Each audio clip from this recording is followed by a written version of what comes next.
big sky, big potential. In association with Mills and Reeve, this is Eastern Promise. Achieving more together. From the east of England to the whole wide world and all the ships at sea, this is the Eastern Promise podcast, exploring the full potential of the UK's most exciting region. Stand by for action.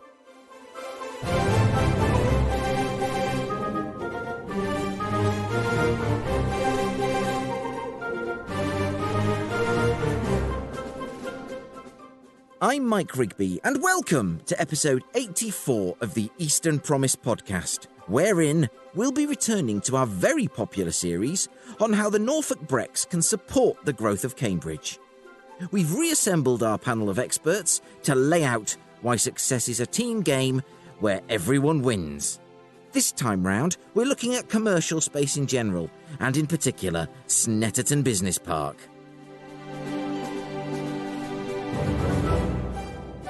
And finally, 'tis the season for the office Yuletide shindig. But where do you hold your Christmas cracker, eh? We're making a list. We're checking it twice. It's a Christmas CROWDSOURCERY.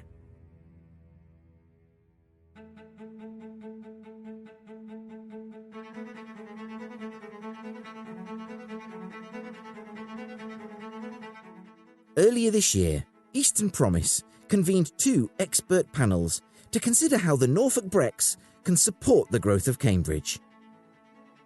The push for laboratory space in Cambridge has brought forward some controversial applications in the city, such as converting the Grafton Complex and the Beehive Centre. And so, I wanted to explore whether other parts of our region can offer alternative solutions. Not by providing laboratory space outside Cambridge, after all, cluster's gonna cluster, but by accommodating those businesses making way for lab space, whilst keeping them within easy reach of Cambridge, with plentiful land, direct rail and road connections, and separated from Cambridgeshire by just a sliver of Suffolk, the Norfolk Brecks is an excellent place to start.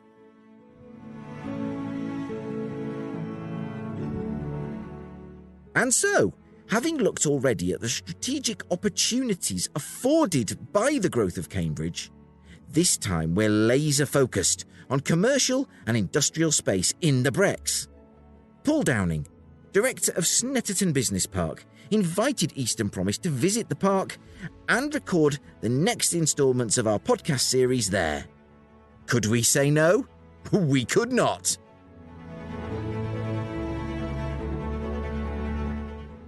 In this first panel, we look at the specific opportunities at Snetterton and the views of its flagship tenant. Those of you who have listened to the first two parts of our little sub-mini-series on how the Brecks, the Norfolk Brecks, can support the growth of Cambridge will be delighted to join us again, I'm sure, to investigate Snetterton Business Park, which is absolutely just off the A11.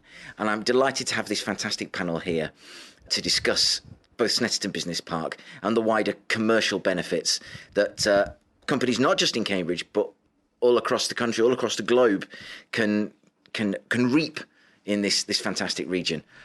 I'm going to start by asking one of our first guests, Andrew Holdsworth of Breckland Council, to tell us briefly what he does for that fine institution. And then Andrew, could you describe to us your remit, perhaps, and Breckland's approach to economic development and sites such as this, big commercial business parks? So my name's Andrew Holdsworth. I'm one of the assistant directors at Breckland District Council. I guess for us, economic development's a really important part of the role of a district council. Creating more jobs, more sustainable jobs locally is one of our key priorities, and the place where we find ourselves sitting here today is really, really important in that context. So in the kind of slightly wider boundaries of where we sit, the kind of wider Snetterton area is one of the largest standalone employment sites in Norfolk, if not the largest. So we've got about 40 hectares of developed land already, a further 50 allocated through the planning process, and significant expansion potential on top of that, maybe another 75 hectares. So one of the things I think is really important to impress is that the scale of opportunity here is immense, and the ways that could be leveraged and the ways that could be developed are really, really exciting. It is incredibly important to the district. So at the moment we're a net exporter of labour, so there are more people who go and work outside of our borders than we'd necessarily like, and we'd want to see more and more employment growth created locally. It's also where we sit strategically incredibly important. So there are about 10,000 homes that are being built just around us, either at the urban extension at Attleborough or just further down the A11, the urban extension at Thetford. So creating more employment opportunities for residents who are coming and moving in here is really important. And it also helps, we think, as part of the offer for investors and people looking to move into the district. I guess we'll talk a little bit more about what this site offers and what it could offer in the future. But for us, it's brilliant to see it home to loads of really exciting brands. I know we'll talk a bit more about Equipmake and what they do, but we've got the likes of Hitachi, Sharp, Nature's Menu, Kettle Foods, Fairfax and Favour. So there's lots of exciting big name stuff happening here, but lots of exciting smaller businesses as well. And for us, one of the reasons Snetterton is so important, it is a really big, important commercial centre, but there's also a really important leisure offer here as well. We've got the Snetterton Circuit just over the road from where we are sitting, and lots more potential development in that space as well. So Snetterton sits at the heart of our economic strategy at the moment.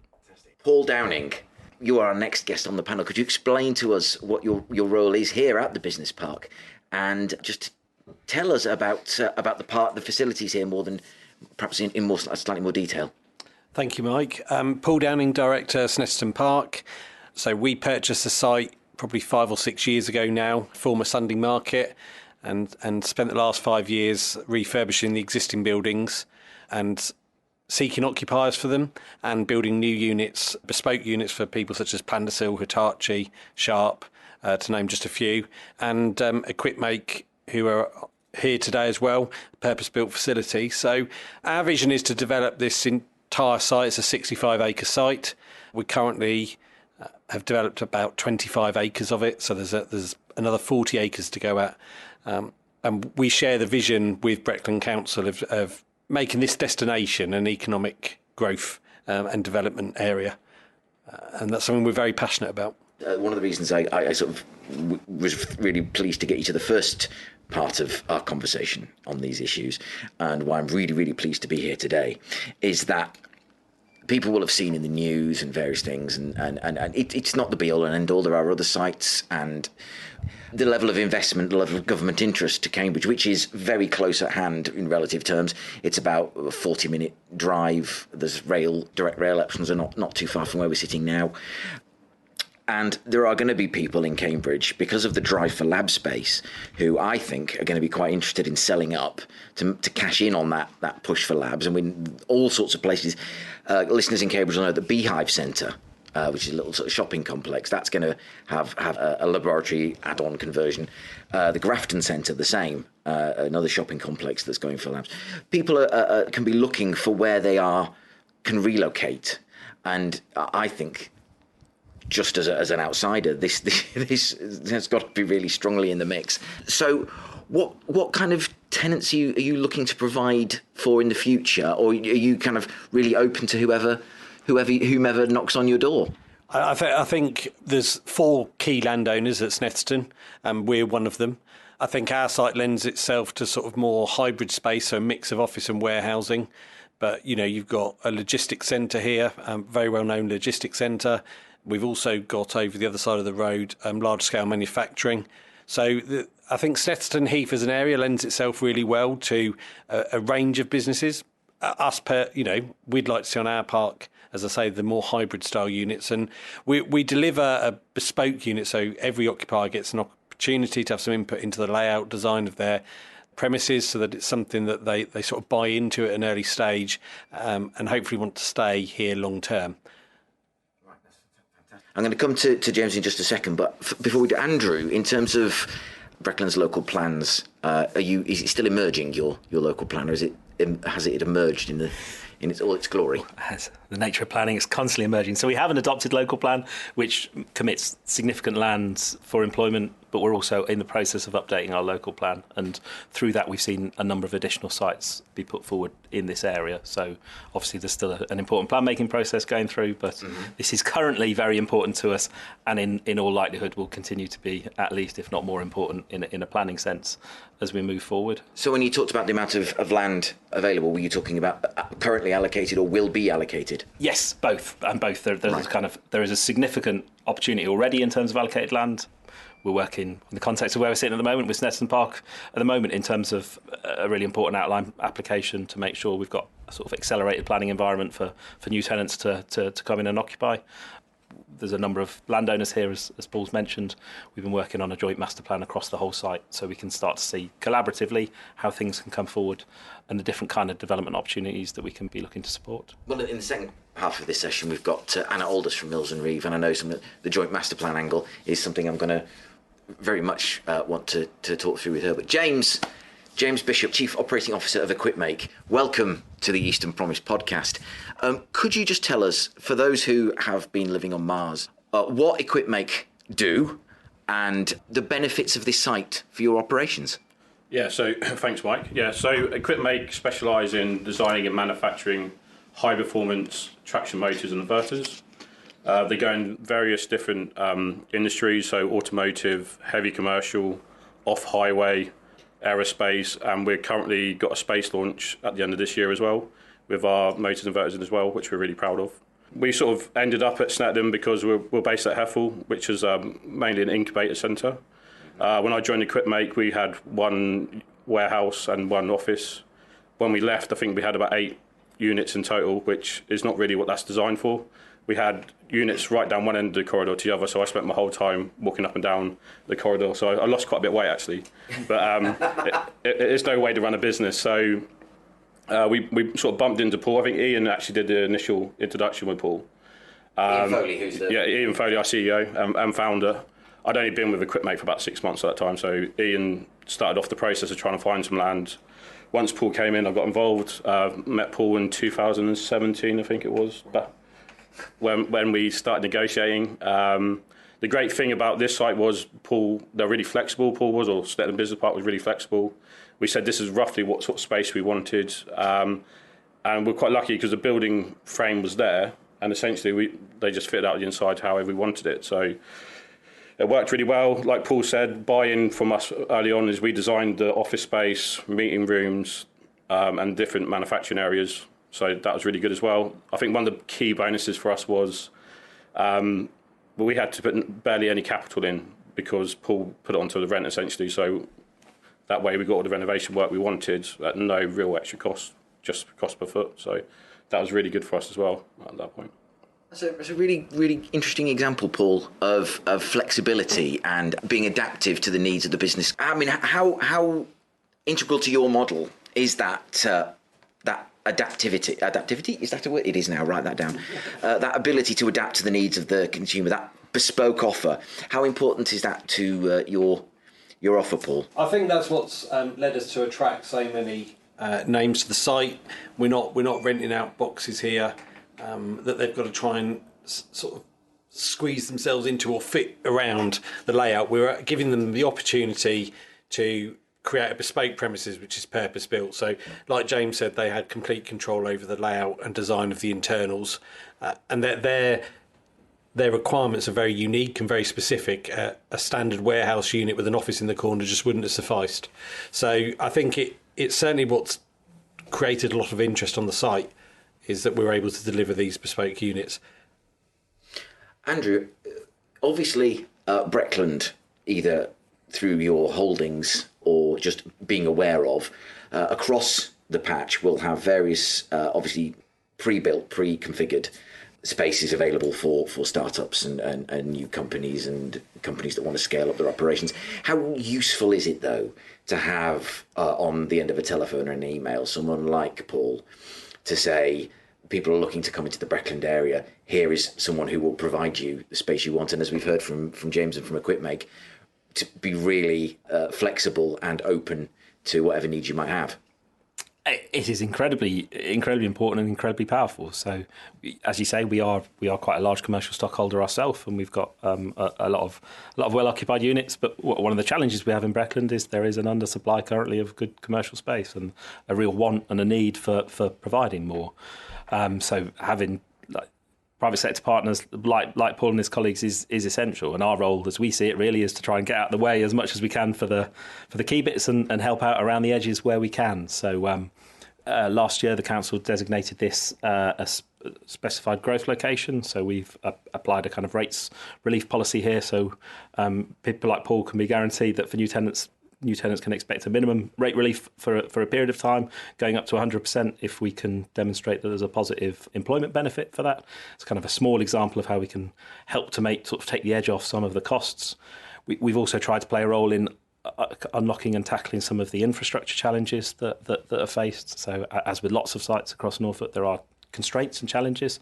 Power was a particular challenge here, and with the support of the LEP and Norfolk County Council, we were able to bring forward funding for a new substation, which was energised earlier this year to release 6 MVA of power, going up to 36 MVA. And that's hopefully a kind of real catalyst to seeing a lot more growth at pace now on the site. But in all of that, our role really is to help where we can, take the edge off some problems where we can, work with partners like the county and the LEP, but hopefully let Paul do the stuff that he's really good at, which is providing an excellent environment for business to grow. I think that's what I particularly like about this conversation, about sort of focusing in on the Brecks, that the relationship between the county and Breckland, as I say, again, from an outsider, although albeit with sort of fairly long experience, but is really positive, is really constructive, and to sort of not singing on the same hymn sheet, because that seems sort of manufactured, but that kind of willingness of all parties to just get behind the economic development programme and say, do you know what, we really believe we can deliver something really, really marvellous. I think it's really, really powerful. I think the investment in the new primary substation is testament to how county and local government have pulled together to deliver something that this area needed to facilitate growth. And then now, as landowners, we've set up an SPV to deliver. So SPV. Special purchase vehicle. Yeah. So or a JV. That's a joint venture. Yeah, between us and 3 other landowners to deliver a new electrical distribution ring. You know, it's a sizable investment from us, but you know, Breckland were able to deliver this primary substation, which was huge investment. Chris Starkie, who's off to my left, has handed me a note saying special purpose vehicle. So thank you, Chris. Thank you. It's like Dictionary Corner on Countdown. You're my Susie, aren't you? So James, what kind of plans have you got for the future that you think this site is really going to help you deliver? So we did an IPO last July 22. Please don't make me force you to explain the TLA, the three-letter acronym. So it's an initial public offering of our stock for Equipmake. So we decided to float the business on the fundraise. So we raised about £16 million last year. 16, sorry. 16. 1-6 last year. Part of that plan was we needed a building like 2 months after we raised the money because we had orders we had to deliver. So luckily, there's a big site at Scotto where the hangars are. So we've been in discussions, I think, with the council on that for that's probably 2 years, looking at potentially moving there short term or longer term. We're just looking at to start with as an option. We took that on probably about 4 months ago, I believe, and we've currently filled that site up where we've got 15 vehicles up there. We're converting them. Some are US fire trucks, which we were talking about earlier. Oh, yes. Coaches, buses as well. So that's going really well. Longer term, we don't know what it brings. Running 2 sites is quite hard for a business. Mm-hmm. And in an ideal world, Paul knows this, and we've been talking to local council about having everything under one roof. So longer term, I think one of the attractions to our unit here was we've also got, I think we've still got a planning extension, haven't we, on ours? Option? We did. We actually did a design initially. Yeah. How it could be expanded. Yeah. So we initially, when we did with Paul, said this is for us today, but we want to grow the business. So can we have an option onto the right hand side, out the back? That actually wasn't big enough option for us. so we had, and the lead time we discussed about activating it, but the lead time was quite long as well. And obviously at Scotto, there's some big hangars up there, which is ideal for us. But Longer term, I can't tell you exactly what we're going to do, but there's been discussions about having everything under one roof. It's easier to run a business, but also there's quite a bit of space around here as well. Right. So I think it could play a big part of our future. What attraction is proximity of the sort of the road network and the... Well, our CEO lives around here, so that's attraction for the business because obviously it's his business. But also, I think we moved everyone from Heffel before we were here, and we're lucky we didn't lose that many people because it's literally like a 10-minute drive down the road. It is. So we don't really want to do that again. So the idea, the attraction would be to stay sort of in this area. As a business, we don't really want to leave Norfolk full stop. We're settled here. We've got 16 different nationalities working for us in Norfolk. Wow. So we've got a hub here. We're happy here. With the A11, you've got good... I mean, we can get to the Midlands in about 2.5 hours, so it's not too bad. Our clients don't really moan about it anymore, coming over here. They don't overly like going to Scotto because that's like another hour on top. I think this is a good area for us, really. So we're really happy. And like you said, at this site, we pull people in from like Norwich, just north of Norwich. But also we have employees from like Thetford, Bury, St Edmunds way. So actually the catchment area is quite big for employment as well for us. Yeah. And when we go to the other site up at Scotto, you know, we're pulling in people in from like Great Yarmouth, Dereham and different areas as well. So they're both it's got a lot of positives being here. Absolutely. That's marvellous. And Paul, what kind of clues can you give to I mean, obviously, both you and Andrew have alluded to the sort of future capacity on this site, the potential here. And could you just, what plans do you have for that future? I mean, is there more land available to you or to the other landowners here that isn't ready to sort of to go into the local plan process as yet?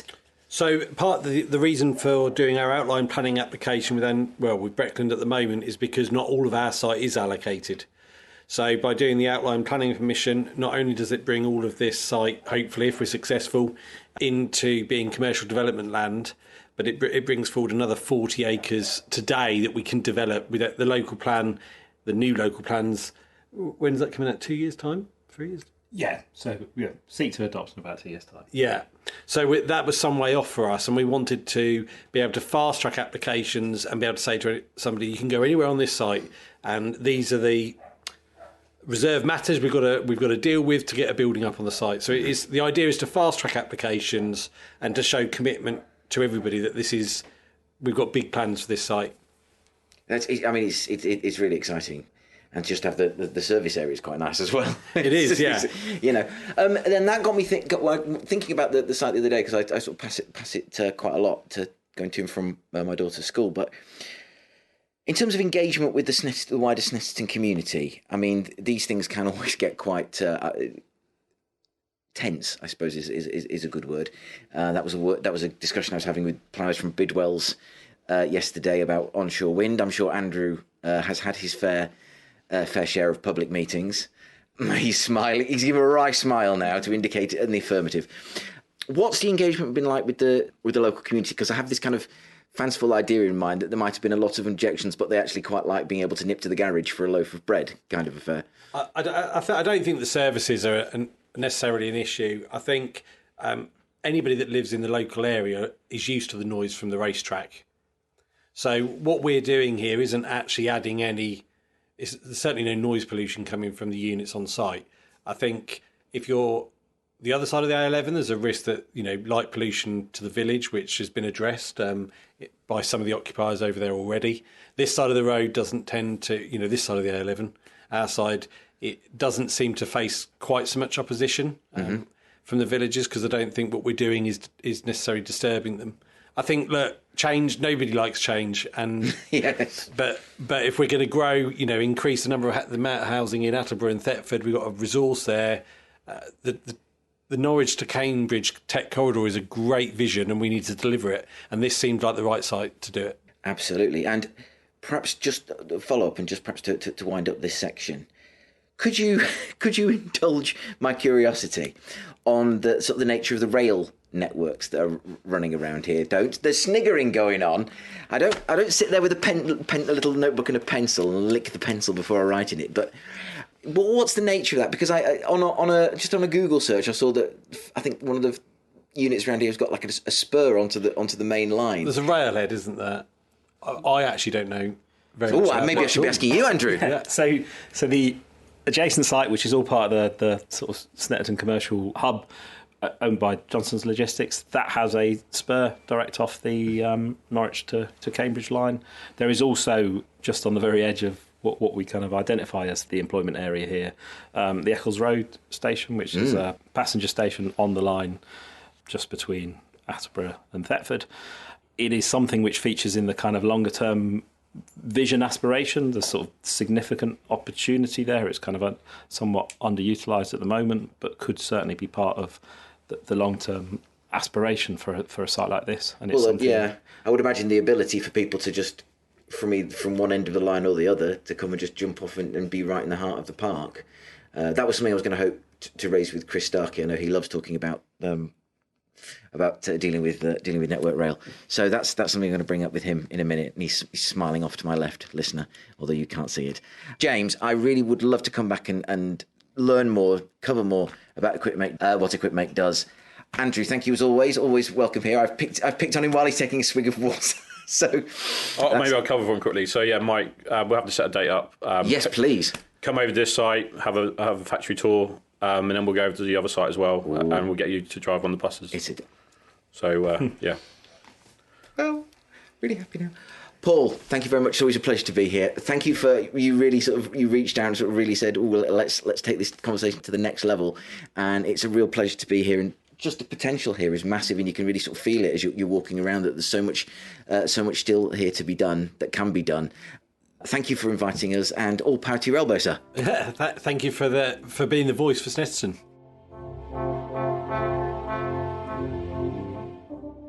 Thank you to Andrew, Paul and James for that really upbeat and exciting discussion. Now, in this second panel, we look at the wider commercial and industrial offer in the Norfolk Brecks and how to take advantage of that. Anna Aldous from Mills and Reeve and Chris Starkie from Norfolk County Council join our panel. As the hum of the air conditioning dies away, that was a wonderful sort of tour around Snetterton Business Park, and the huge opportunity for any business to come and have a part of this site, which is so well located, such a prime location in Norfolk, but very close to Suffolk and within very easy reach of Cambridge and points south, north and west of that as well. To discuss the wider issues emerging from this park and the way we in Norfolk are seeking to attract new businesses to come here, and the way we provide sort of this really sort of cutting edge modern business space. Who better to turn to than Norfolk County Council's Director of Growth and Investment? Is that right, Chris? That is correct. Ah, fantastic. Chris Starkie, who is always welcome on Eastern Promise. Chris, start by asking you what you make of this site and where sites like this one sit in the grand scheme of things from your spot at County Hall. Okay, so from a Norfolk perspective, actually from a regional perspective, Snetterton is a fantastic opportunity, possibly the biggest opportunity right now in the county. I say that because it's rare to have the infrastructure already in place. So having a dual carriageway and a grade separated junction, the things that transport planners love but are terribly expensive to deliver, and land to die for. You talked in the earlier section about the electricity challenges and so on, but those are being met. And so I think Snetterton is beautifully positioned. It's beautifully positioned because of the types of industry that we think have great potential in Norfolk and in the region over the coming years. And with the growth in housing planned for Attleborough, for Thetford, for Norwich, for Cambridge, there should be no shortage of potential employees. When we first did this panel discussion at Breckland Council, you very rightly pointed out that obviously Cambridge is not the be all and end all. There are many other points in the country who would be who would be fools if they denied themselves the opportunity to look at a site like this. That being said, how active are you able to be in sort of pursuing those companies and sort of advertising the fact that this site is standing ready, willing and able, and that you're going to get more bang for your buck, bluntly, if you're planning to sell up in the Cambridge area to make space for labs? So I think Snetterton stands on its own 2 feet as an attractive investment location, or a location in which to invest. Cambridge is busy, expensive, but of course has centres of expertise and intellectual capital on its doorstep. If you need space and you need the flexibility about growth, because we've heard about Equipmake and wanting to move here, but the ability to continue growing. It's hard to reserve space you want to grow in. Well, it's hard to get space anyway in Cambridge, let alone, oh, and by the way, we might want some more space. They'd just laugh at you if you said that. So and yet it is beautifully located in terms of its proximity on the Cambridge-Norwich corridor, mid between Norwich and Cambridge. So we at the County Council think it has great development opportunity. Agree entirely with our colleagues at Breckland around that. And I think the most important thing that development-wise has happened is that you have a group of developers willing to work together with a constructive, a creative, optimistic vision, but also willingness to invest themselves. So you have proactive developers wanting to make things happen, being agile, being flexible, working with the local authorities who are willing to do our bit to try and move away some of the barriers, which is really the primary role of local authorities, is kind of get out of the way, get decisions done and support and so on. So I think in Snetterton we have really a really great place, and so it's great that you wish to highlight it and tell more people about it, because to be honest, that's the one thing holding it back. Not everyone knows about it. You know, there's one of the recent programs we did on Eastern Promise. We took someone who listens to the podcast, who's actually the Life Sciences and Healthcare Partnership Lead for Cambridge University, and it was a tour of the Quadram Institute. They were very happy to welcome her, very happy to give her the tour. She sort of wore the mic, not me, for the tour. And outside, we sat down and said, I said to her, Dr. Tammy Dugan, they can't hear you now. What did you make of it? And the first words out of her mouth were, I didn't know this was here. I do worry sometimes that Norfolk sometimes seems to lie low and hope no one notices. But I certainly hope they will notice this place. They absolutely should. Anna Aldous, who's fantastically returned from the previous panel. Mills and Reeve, just remind us what you do with Mills and Reeve. Yeah, so I'm a principal associate in our real estate team based in both Norwich and Cambridge. Very apt for the podcast. And I specialise in large-scale mixed-use development sites. So both inclusive of residential and employment and all the community realm that comes with that as well. So as a completely neutral observer, what do you make of what you've seen and what you've heard so far? I think it's fantastic. I think, as Chris said, it is such a rarity to have a site of this scale ready-made, ready to go. I am a firm believer that these projects have to be infrastructure-led, and to not have to deliver access to a dual carriageway right in the middle of two fantastic innovation hubs in Norwich and Cambridge, with lots of housing on the doorstep as well. You know, people would be tripping over themselves for those kind of sites. So I think what we're dealing with actually is something really special to begin with. That said, I think Paul is doing a phenomenal job in nurturing that development. And something I'm really passionate about is stewardship.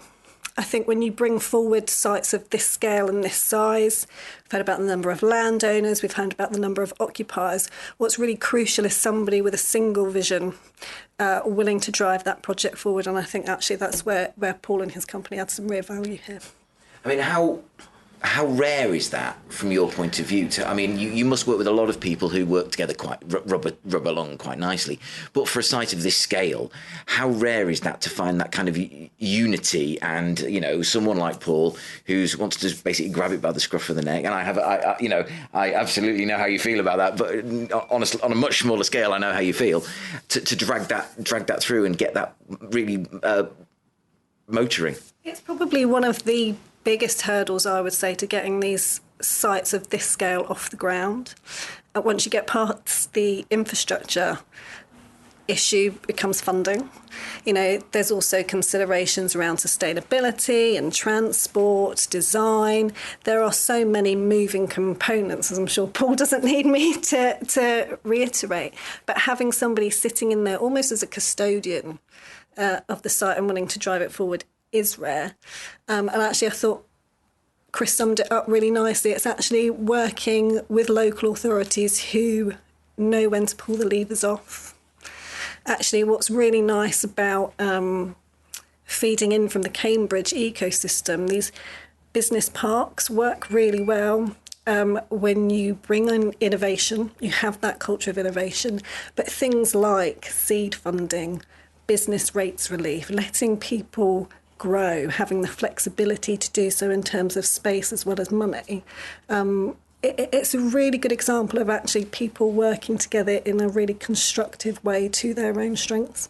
Again, one of the reasons I love doing this is to satisfy my own curiosity, but just talk us through what your sort of everyday role is as a lawyer with Mills and Reeve, because I'm fascinated. You obviously you know your onions, but if you just sort of outline what you do. So the nuts and bolts are obviously the legal agreements that go to supporting these kind of parks. So it ranges from site acquisition and site assembly, giving people the ownership of the land to bring the park forward, taking it through the planning process, supporting the construction of units, because obviously there will be legal relationships to parties on sites, supporting people like Paul in terms of the leasehold agreements and the portfolio management, sort of the ongoing management of licenses, licenses, that kind of thing, all the way over to further disposals, supporting infrastructure, that kind of thing. So huge range of things. And I remember vividly, and I'll come on to Andrew in a second, but I remember vividly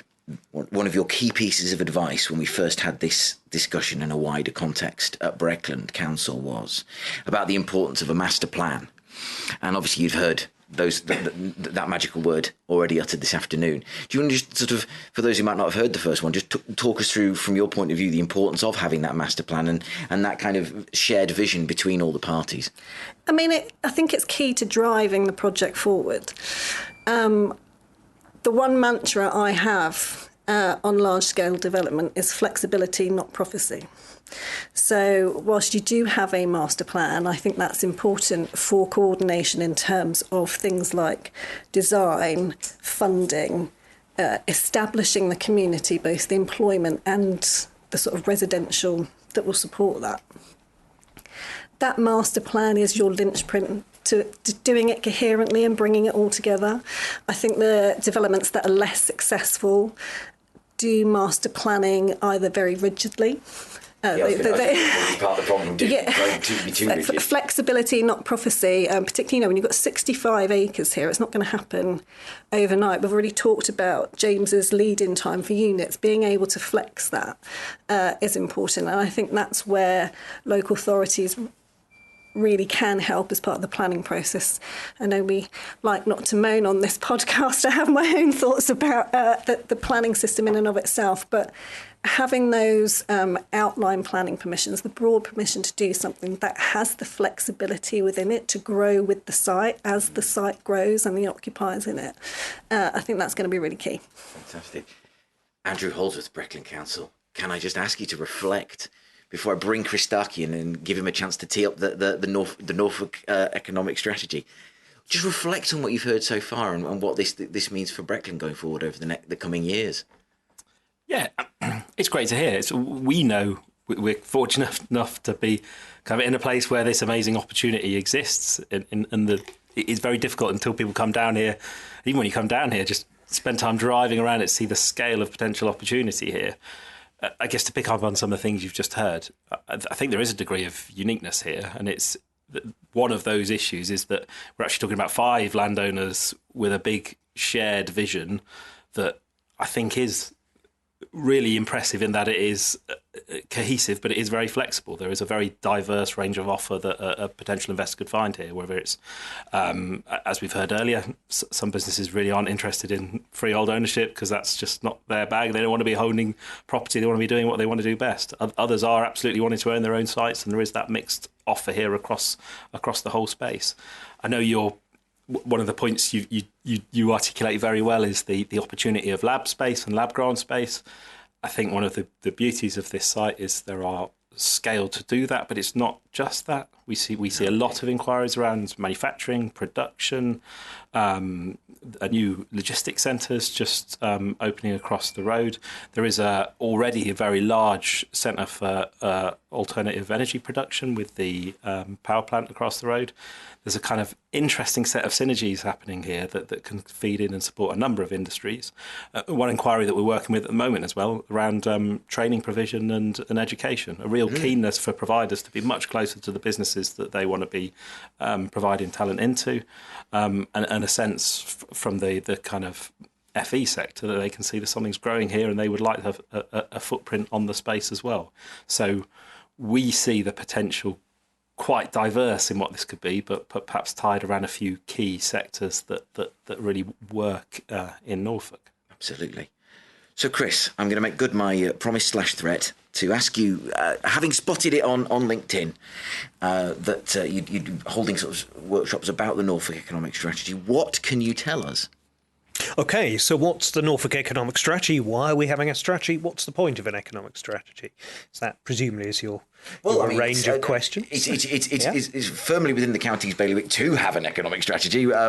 So, I'm just excited to hear what's going into that, the conversations you're having, and anything you can share. Yeah, so the purpose of an economic strategy really is to take a look at what are the things that we're doing well, we're doing badly, what are the needs of businesses, what are companies telling us they need, is it space, is it money, is it staff, and so on, and then act as a kind of a blueprint then for that growth. That'll enable government to invest in the area.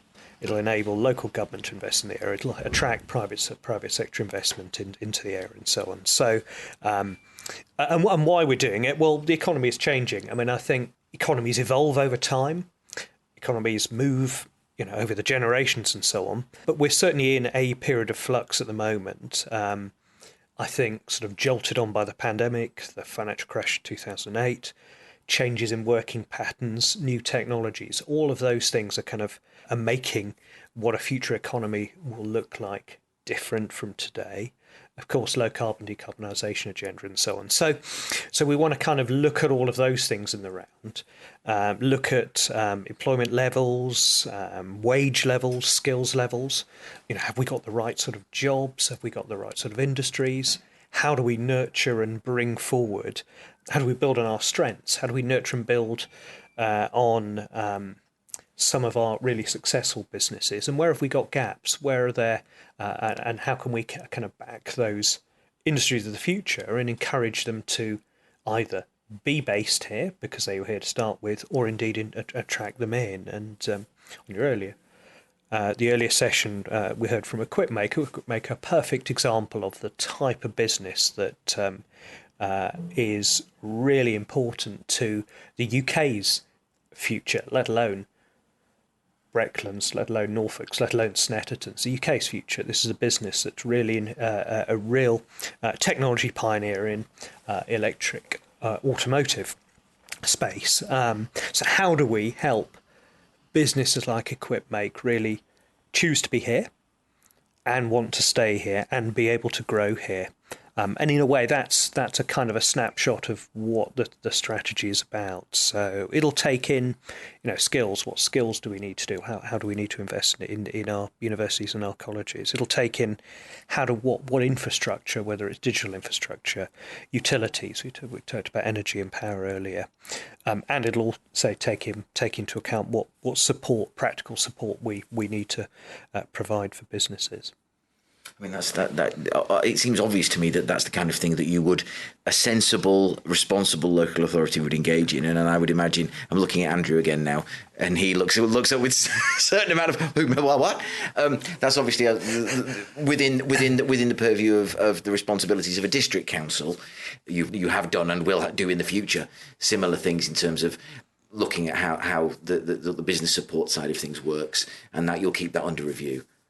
Absolutely. I wouldn't be in economic development if I didn't like good strategy every now and then, but I think what is really positive about the way Chris and his team are sort of approaching this is I think everyone's keen to make sure that our focus moving forward is on doing stuff and working to achieve and sort of address some of the challenges and opportunities in Norfolk. We know what a lot of the things are that we need to do, so we're absolutely constantly reviewing what the right thing is to do, but the focus will be on delivery. And I think it's important to stress that the strategy we're developing is a strategy for Norfolk.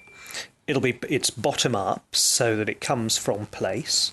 So we're working closely with Breckland colleagues on the future Breckland strategy, making sure that's woven in, making sure that it isn't a blank piece of paper, the economic strategy, because there's already established really good work at a local level and at a county level, and we'll be looking to kind of build on those pieces. It's why, in a sense, describe it. The first piece of the economic strategy is a stock take.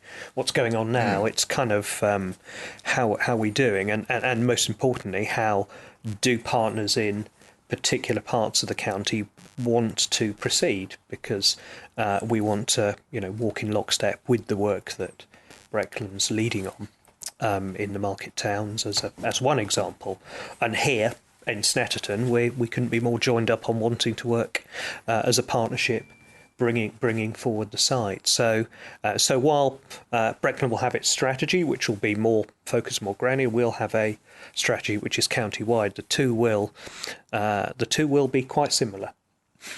Again, it is one of the reasons I love doing it, not just because I live in Breckland and in Norfolk, but because there is that, I think, really, really good synergy. I don't wish to say that that's not happening with other local authorities in Norfolk. You spend too much time in Cambridge, where they might. I'm sure I don't know what you mean, Chris. There might be more earthy conversations between authorities. around the region. That is true. But one of the key mantras of Eastern Promise is we don't try and force everyone into an amorphous blob. We take each part of the region on its own terms. And this is very much a conversation that I sound like I'm chiding you now. I'm not in any slightest. You're having a bit of fun with me, and I enjoy that.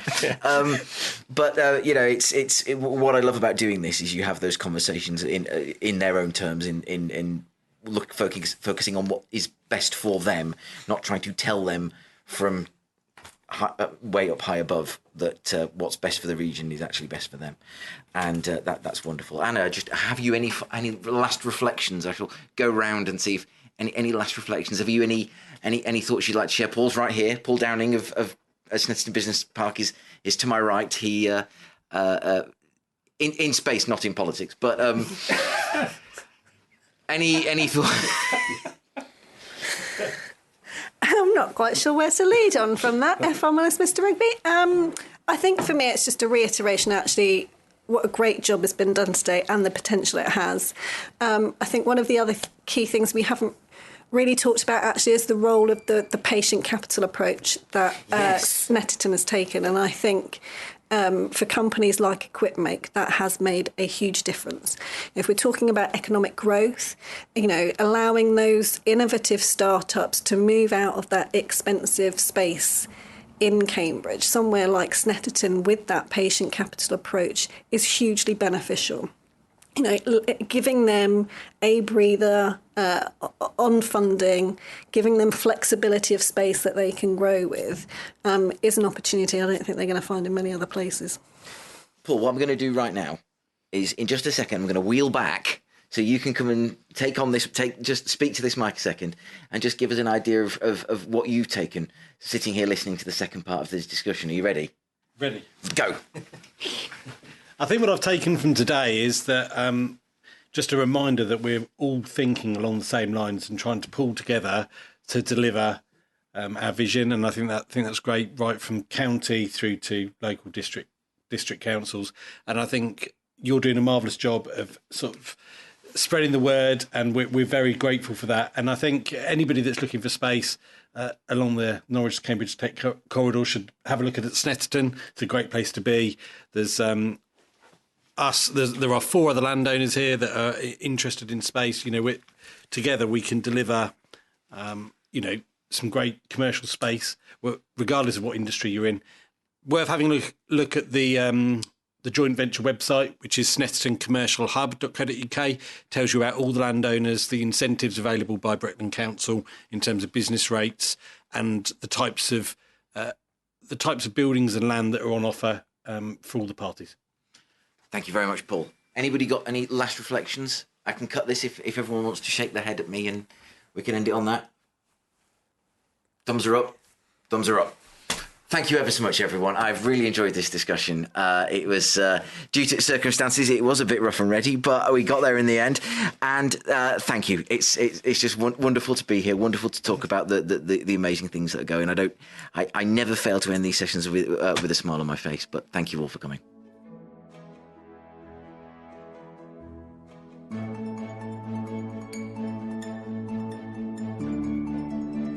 In our hyper-competitive world, we've become inured to the idea that for every winner, there has to be a loser or losers. Not so. Success in our region is not a zero-sum game. Far from it, never has been. In fact, as games go, it's much more like a jigsaw or a model kit.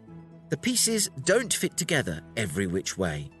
But if we're wise, together we can assemble something wonderful, which we can all celebrate.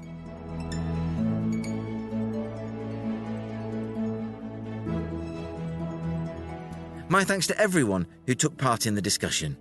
And Paul Downing at Snetterton Business Park for the very warm welcome and the Cadbury's chocolate mini rolls. I'm glad he didn't check my pockets on the way out the door.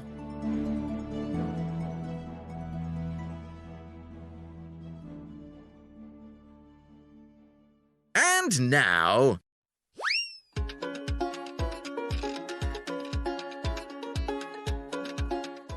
An East of England Christmas wouldn't be complete without a Yuletide off his knees up to thank your team for their hard work across 2023. Christmas jumpers, silly hats and other festive trimmings are optional, but judging by the evidence, many of you are keen to take up the option. What is mandatory, however, is your enjoyment for this seasonal spell of... CROWDSOURCERY.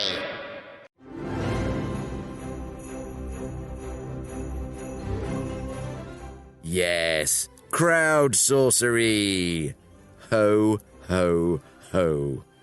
In that festive spirit, I shall be interspersing your Yuletide merriment with some specially East of England-themed cracker jokes.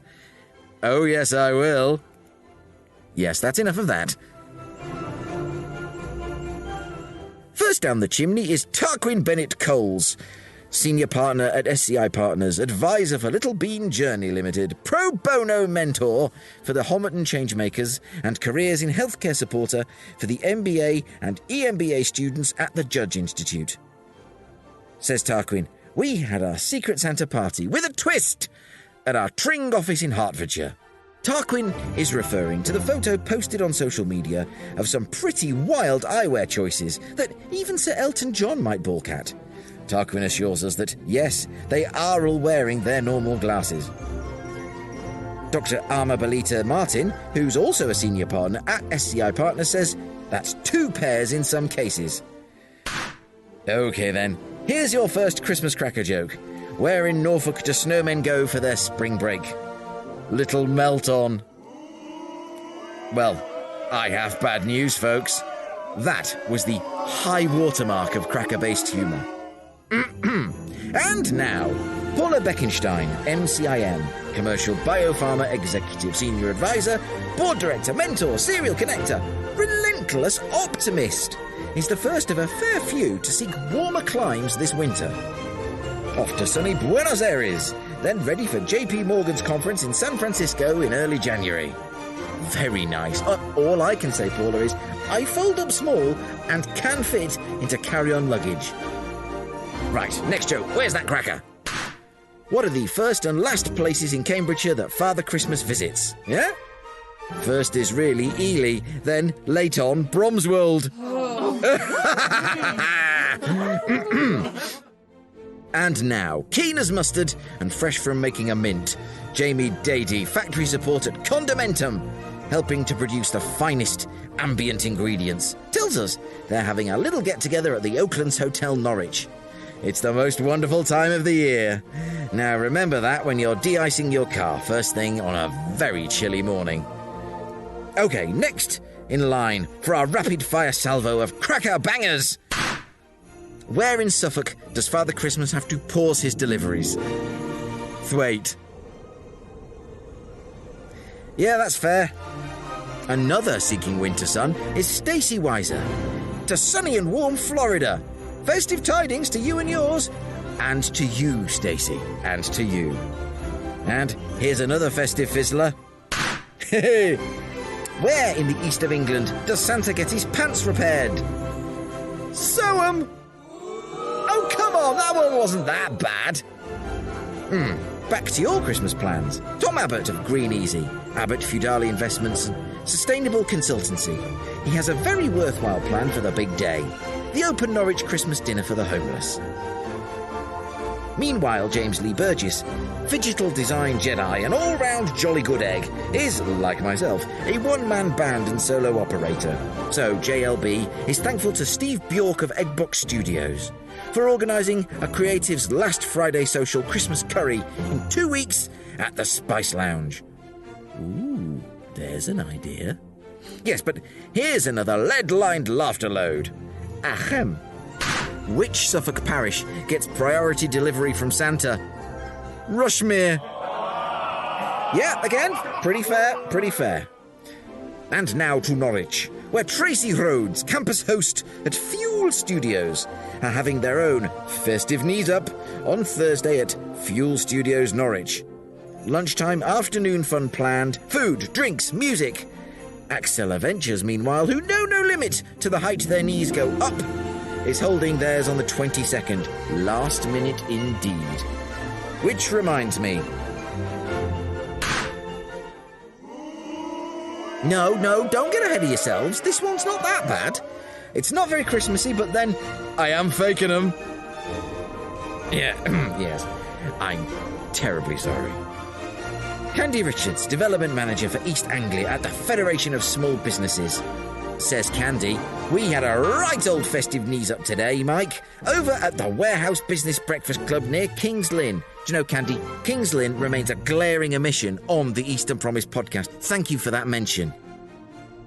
Long-time listener and friend of this podcast, Michelle Chambers, Business Development Manager at Chaplin Farrant, tells us the CF team are off to Farmyard, where they've saved a spot at this award-winning Norwich restaurant. They pair the best local produce with an electric attitude and passion for flavour. Looking forward to it, says Michelle, not sure about raising Mother Brown's knees, but will certainly be raising a glass. What say you, Mother Brown? Yeah! Woo-hoo! Speaking of farmyards, old Santa, of course, has Norfolk turkeys for his Christmas dinner. What else? One for him, a couple more for his elves, and do you know how he comes by them? Shot some. Yeah, all right, never mind. That was the last one. All of them written in-house, and by gum it shows. Finally, a proper, real special mention, and a very Merry Christmas for our Mills and Reeve friends, without whom none of this would be possible. So a special shout-out to Deborah Dawson, Christine Joyce, Lucy Hamilton, and Matt Skipper. Thanks, Mike Rigby, posts Deborah Dawson. Mills and Reeve Cambridge office had their Christmas knees up at the beautiful King's College, Cambridge last night. What a beautiful setting. It is a beautiful setting.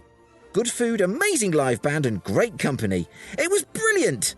And on that party pack note, it's time to munch on a mince pie, down a quick glass of sherry, and leap on board the sleigh. At the end of episode 84 of the Eastern Promise podcast, our penultimate episode of 2023.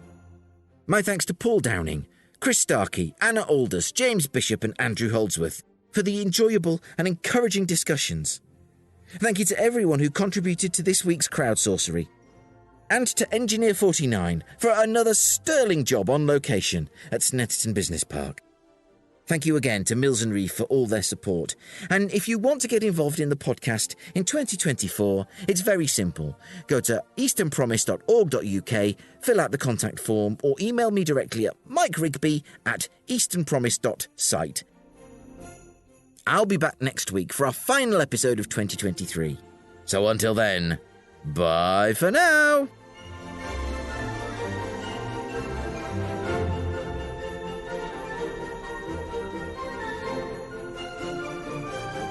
To hear other episodes of the Eastern Promise podcast and to find out more about what we do, go to our website at easternpromise.org.uk.